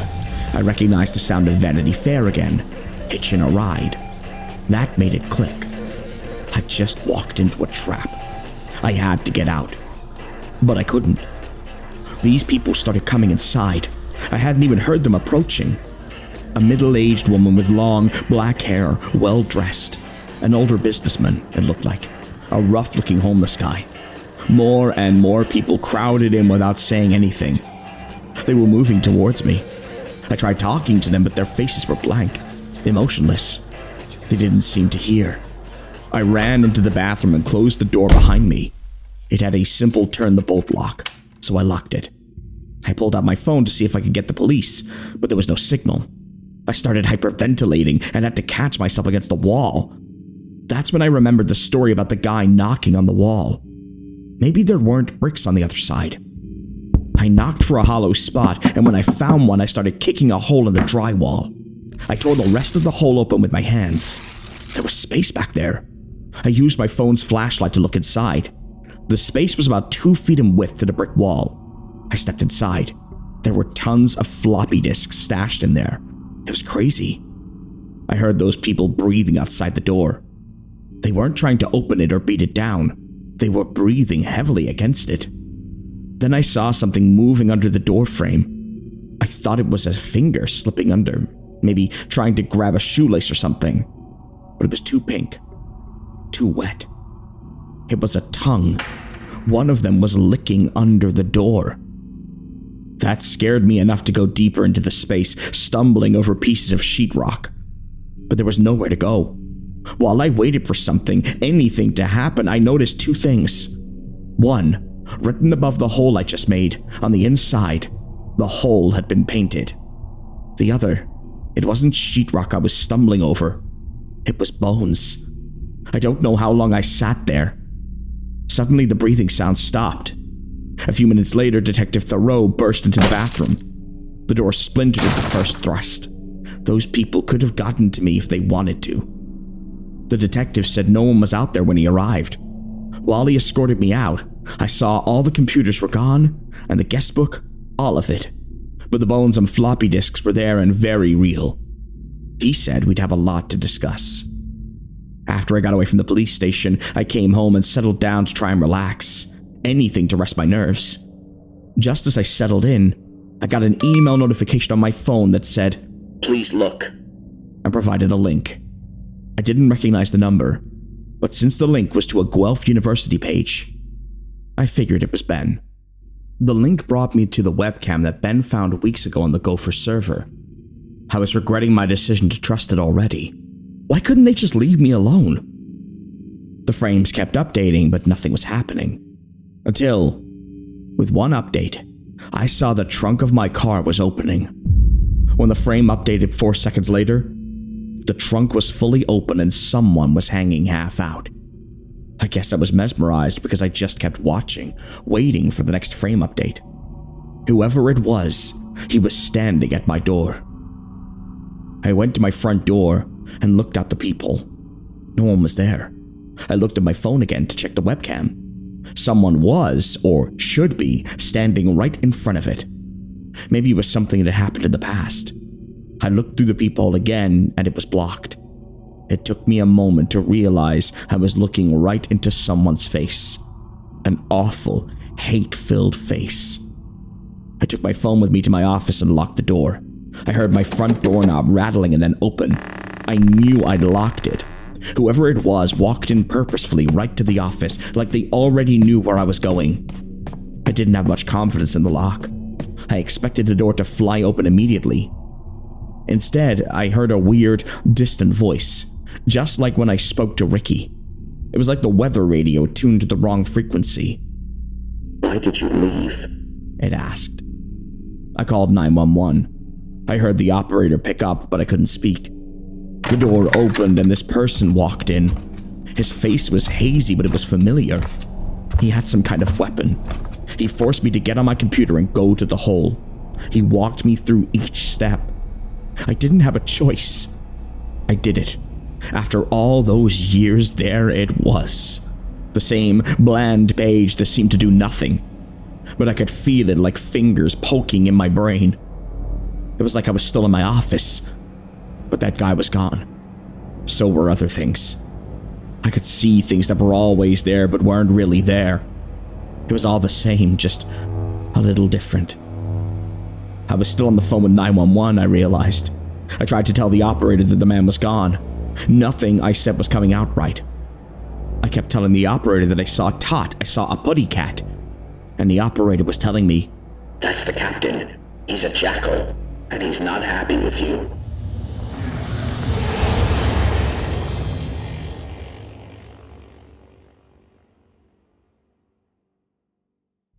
You ever heard of freaking? Someone asked. It was disorienting, but I knew right away I was looking at Ben, and I wasn't in my home. There was a guy standing with Ben that I didn't recognize. I asked if I was in Guelph and how I got there. He assured me I was in a motel in my hometown. He didn't trust technologically facilitated communication anymore, so he came all the way to talk to me. And he introduced his associate as Milky. He'd found him holed up in a Catholic commune in rural Ontario. They said I was in serious danger. Milky spoke then. His voice was slurred. He was aware of it because he apologized for it. He went on to tell me what happened to him. He said he'd been a part of this hacking community for years. Nothing for profit, just good old-fashioned mischief. They especially liked dicking with fringe and religious groups. They started on IRC. When the www became the thing, they migrated to the web forums. One day, a hidden link appears on the forum. Other members try to scrub it and insisted no one touch it. One of the guys in the forum, one of their oldest members who fled the Soviet Union back in the 70s, said he knew what it was. It was studied before and it was never, ever supposed to be available to the public. He said he'd seen what Stalin could do, what murderers could do, and he wasn't scared, because that was life. But this thing scared him. It sounded like a put-on. Milky said this guy had a healthy sense of humor, but the guy swore it was real. He said it started way back when the first computers were being networked. The electrons and other particles that are brought together and herded about in making these connections leave empty spaces of nothing where they were. It's like an anti-net, and the more and more we connect all over the world, the more this emptiness grows. And what's so scary about that? Someone on the forum asked, and he replied, Just because it's empty space doesn't mean there's nothing in it. He wouldn't elaborate on that, no matter how much they tried. He'd only tell them he'd seen it for himself. Milky figured the guy didn't want to make them curious about it. Well, that failed. He was very curious about it, more than ever. So he clicked the link. He remembered being disappointed by it, because it was just a blank page. But after clicking it, he started to notice strange things happening. He lost track of time. He'd be told by acquaintances that he'd done things he had no memory of doing, or even that he couldn't have done because he was doing something else. This one time, he heard his dog barking. It was 3 a.m. He got up to see what was going on. The dog was standing in the entrance to his living room just barking nonstop. He expects to find a mouse cornered in there. But he said he remembers being so startled he tried to scream but no sound would come out. 2 men in business suits were sitting on his couch. He immediately thought of a mob hit. But it's Canada. What mob? He turned on the light. They didn't flinch. They looked like normal businessmen. They were staring at the floor, drinking Capri Sun. He told them to get out of his house or he'd call the police. They just got up and left. On the way out, one of them said, "You asked us to come and sit here." He never saw those men again in his life. Another time, he called his brother in Vancouver to wish him a happy birthday. They had a pleasant chat and he hung up the phone, went about his business. About an hour later, it hit him like a punch in the gut. His brother died 2 years ago. He always called him on his birthday. He just did it so reflexively, and when he got an answer, it was like old times. Who the hell was I talking to, man? He asked. His stories sounded a lot like the ones that the fake or real Angelica told me about when I talked to her weeks ago. So either I was speaking to the real Angelica then, or maybe this wasn't the real Ben and Milky. I guess I couldn't be sure about anything anymore. At least it was less scary to believe they were real. During that time, he said, he kept checking the hole. He wanted to figure it out. He thought it was controlling him. He didn't remember the things he saw when he visited, but he said the old Soviet was right. It wasn't empty. What he saw in there, his brain wouldn't let him remember. I just wanted to know why all this was happening. Ben stepped in. He said there's only one way he can think of for this site, if it can be called that, to influence a mind that way. It has to be electromagnetic emissions. It must somehow be able to read them off of us and produce them as well. It's a technique that was experimented with as a form of freaking, but never with biological systems. As to why, he didn't think there was any purpose. It was just there and did what it did. It was the anti-net. It introduces emptiness, division, and chaos instead of connection. That's just a byproduct of its existence, and its existence is a byproduct of the internet. Like angry Facebook arguments are a byproduct of the internet. It was never supposed to be something you could just navigate to. It was theoretical, a thing a few computer scientists knew about. Somehow, someone leaked it out there. It was all over. It was buried on the Heaven's Gate website. Hacking forums, occult sites, the fringe of the internet is where it moved. This was a lot to take in, and I'm not sure how much of it I really believe. On top of that, apparently several hours had passed since the man made me click to the hole. I suddenly remembered what the 911 operator had said to me. "Who's the captain?" I asked. Milky was shaving when I asked him. His hands stopped moving. I saw in the mirror tears forming in his eyes. He was visibly shaking. Captain Meat from the hole. It looks kind of like a dog. Then he went back to shaving like nothing happened.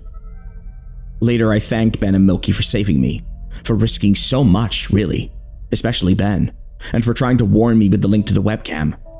Both of them denied ever sending that text. They asked to see it. They couldn't figure out where it came from. They checked the link to the webcam too. It still worked. There was the front of my home. My car with the trunk still open. We watched for a few frame updates before Ben noticed. Someone was in the trunk.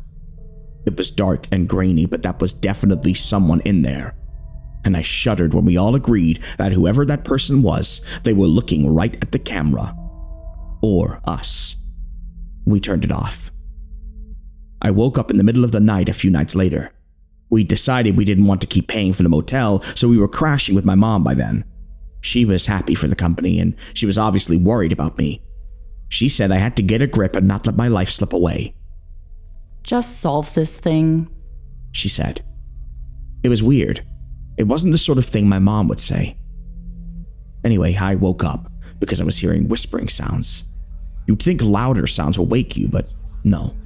The whispers are the worst. I listened carefully. I tried not to move. I wanted to hear where they were coming from.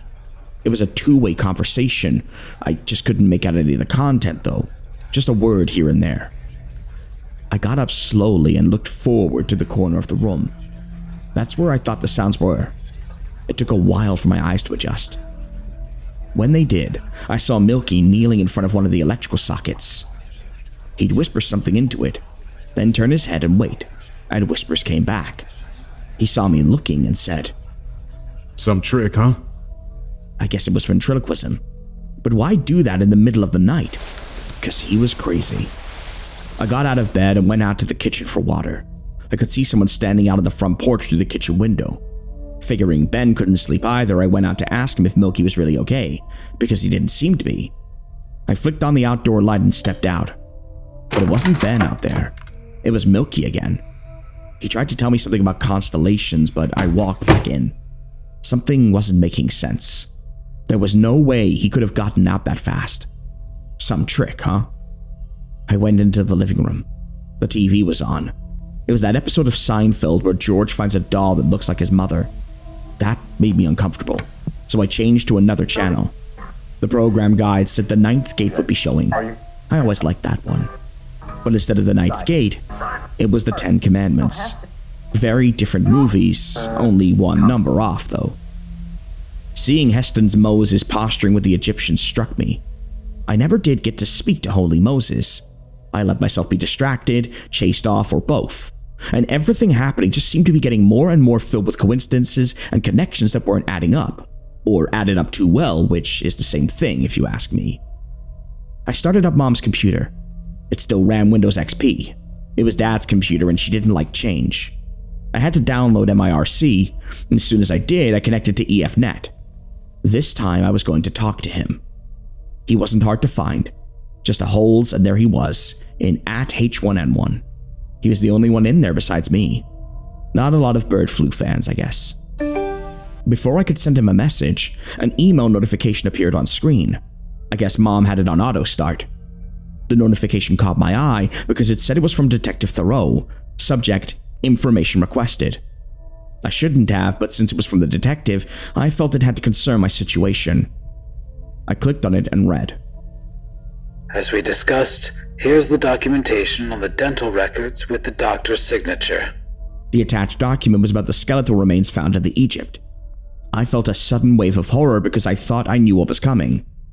Dad's bones somehow got in there, but I was wrong. They matched the skeleton up to my dental records. Mine. I don't know who that man is, he went on, but he is not your son. That was just absurd. I knew my own mother, for Pete's sake. I thought about deleting the email, but that wouldn't do any good. Then I started piecing things together, wondering if maybe I really was dead. Or maybe I was the imposter, and that's why I had memory lapses. Then I remembered I was just about to message Holy Moses. Why did something always happen when I was about to message him? It had to be a trick. I went back to IRC and sent Holy Moses a message. Who are you? No response. I got a sudden message from U47284U. Do you know where your mother is? I ignored him. I sent another message to Holy Moses. Do you know what's going on? No response. U47284U messaged me again. Are you sure she's okay? I took a chance on what I remembered from Angelica's story. I sent Holy Moses a short message. The letter M. This immediately triggered a file transmission, which I accepted. It was a video file. It downloaded in about 5 minutes. If Holy Moses was as old as they claimed, this video would have taken a day or two back then. The video was called Freedom.mov. Milky came in from the outside, stood a few feet away from me, and stared at me. That was unnerving enough. Then the pantry door started to open and Ben stepped out. He had to have been sitting cramped in there all that time. He also stood still and just stared at me. My mom came in from outdoors. Why was she outdoors and where? She joined Milky and Ben. What's going on? I asked them. They didn't speak. I felt the tension in the air and the assurance that something would happen. The suspense and stillness were getting worse than anything they could do to me. My heart was beating so fast. And I had been hearing a dripping sound for a minute or two without paying attention. Too much was going on. Now I looked to where the sound was coming from. I saw fat beetles crawling out of Milky's sleeves, over his hands, and dropping to the floor. What was going on? I think I was so afraid I couldn't feel anymore. Slowly, I grabbed a loose USB dongle, attached it to my phone and to the computer. I'm surprised that old computer could read the phone, but it did. While they stared at me, I transferred the video file to my phone. I unplugged the dongle, took my phone, and ran to the bathroom where I locked myself in. I heard feet shuffle up to the door and stop there. I turned on the shower to drown out sound and then started watching the video. The webcam being used was severely damaged by the looks of it, but I could make out a very sickly looking older man.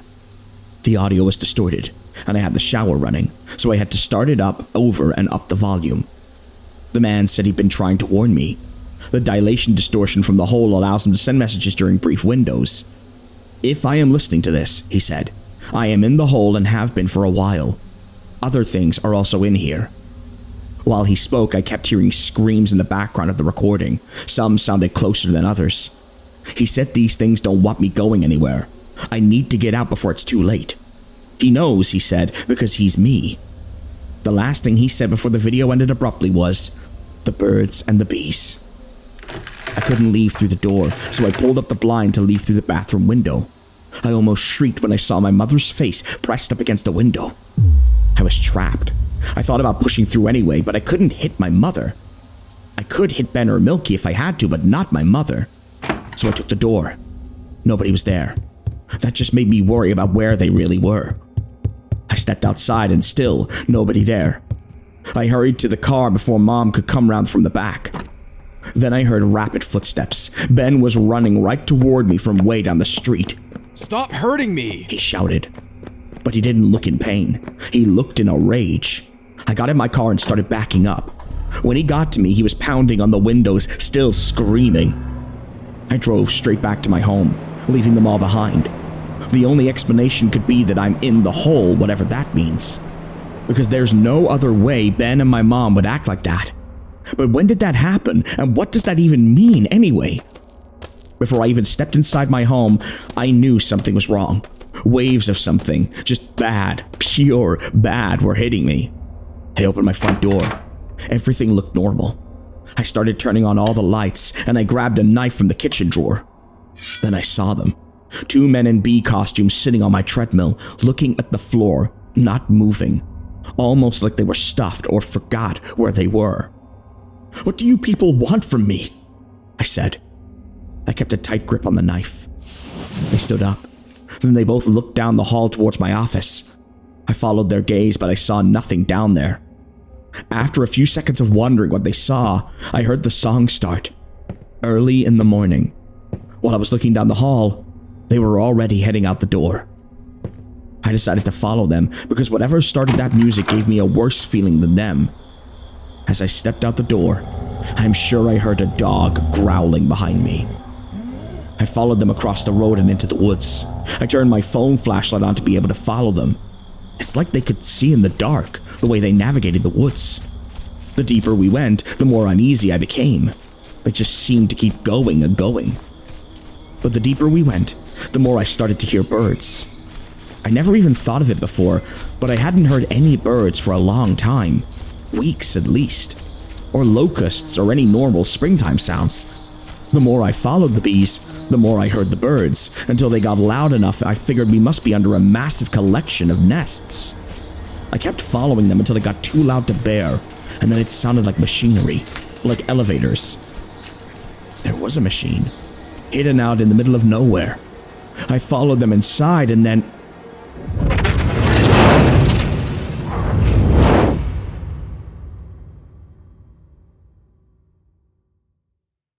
And then I was back in my office, sitting at my desk, slumped over my keyboard. The corner of my mouth was wet. I must have blacked out. I picked myself up. It felt like I was just waking up from a deep sleep. The room was bright with sunlight. I could hear birds chirping up a frenzy outside. My screensaver was on. When I shifted the mouse just to see what time it was, there was an email from the globetrotter.net, Angelica. It read, Pretty intense, huh? You can spend the rest of your life in there. I sat disoriented for a while before realizing I had to urinate, eat, and drink. When I had done those things, I looked around my home for clues. The knife I'd taken was back where it belonged. My old computer was put up in its box. I called my mom to ask if she was okay. She didn't remember any of the events from the previous night. That's when I remembered the video on my phone from Holy Moses. I checked and it was still there. I knew I wasn't dreaming. I played it back. Here would be my evidence. The video was 2 minutes of distorted audio and video. In all the distortions, no recognizable sounds or images. That was a few weeks ago. It's taken me some time to get calibrated to reality. Nothing strange has happened since, and I can't explain what happened. Maybe I had a psychotic break. I was under a lot of stress at work. Maybe someone was gaslighting the hell out of me. Maybe there really is a secret website that uses electromagnetic waves to mess with your mind. I'm just glad it's over. I'm glad to be going back to work like a regular person, making banana smoothies, not thinking about sinister internet cafes. I really do remember the Egypt and the hole, and it's like reality all twisted. I'll just end by saying I don't think I'll be feeling any nostalgia for the old days of internet for a good, long while.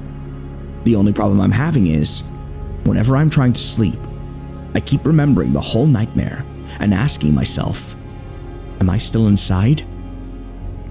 But then, what difference would it make?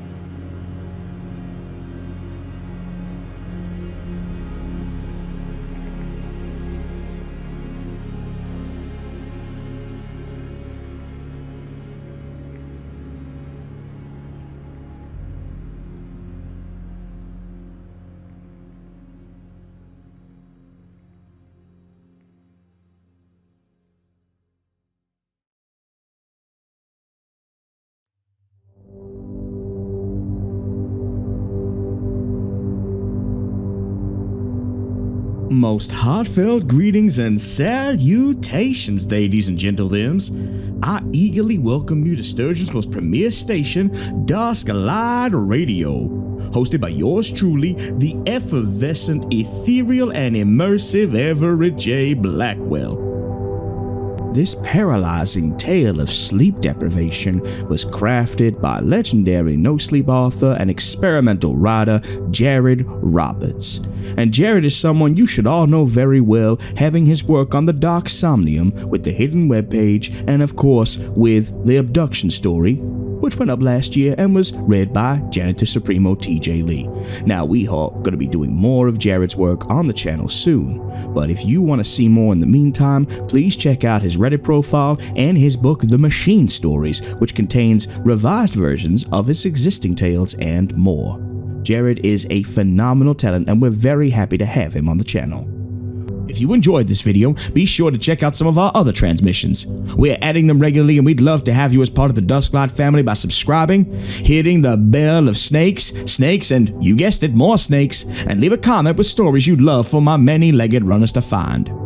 Now, I want to thank all of our patrons for making this possible. If you want to sign up, it's as little as $1 a month and you get exclusive content, early access videos and stories, updates, and more. But times are tough and we will always be grateful for support no matter what form it comes in. Financial, spiritual, corporeal, maniacal, whatever you want. It really helps us out.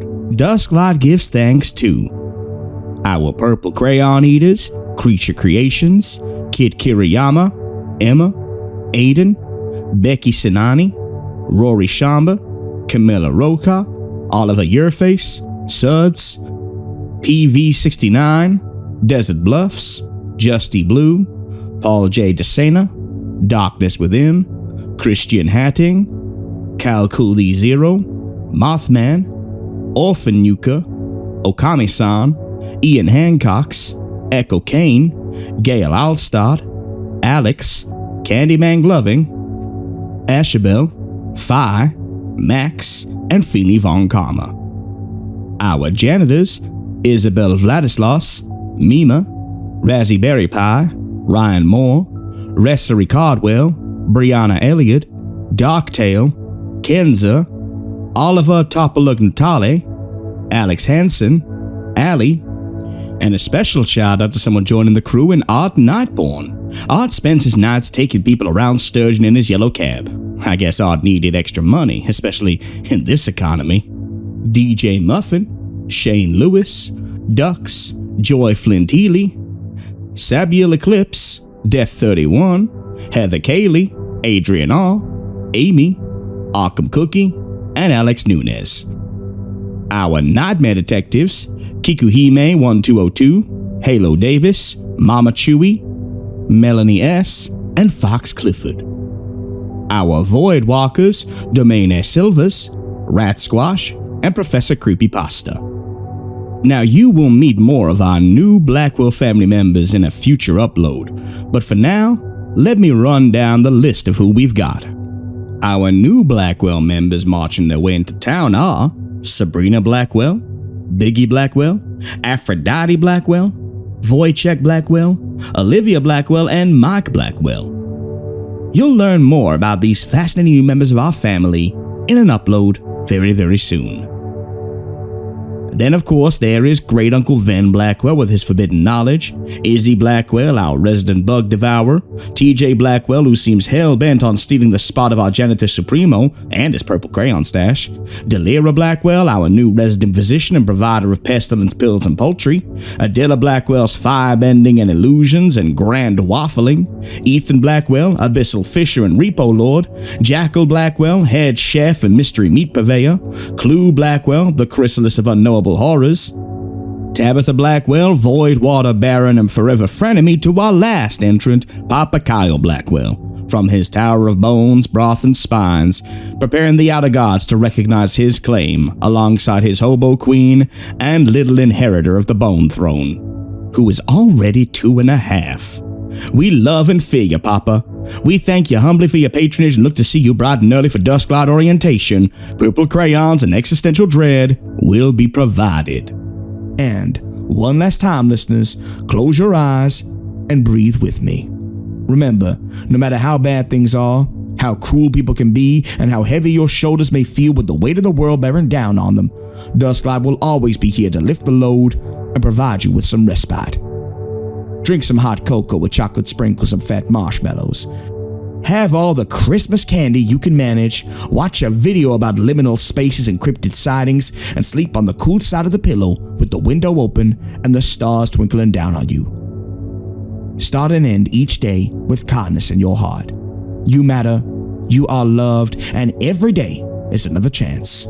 I'll see you again when the sun sets and dusk enters the station.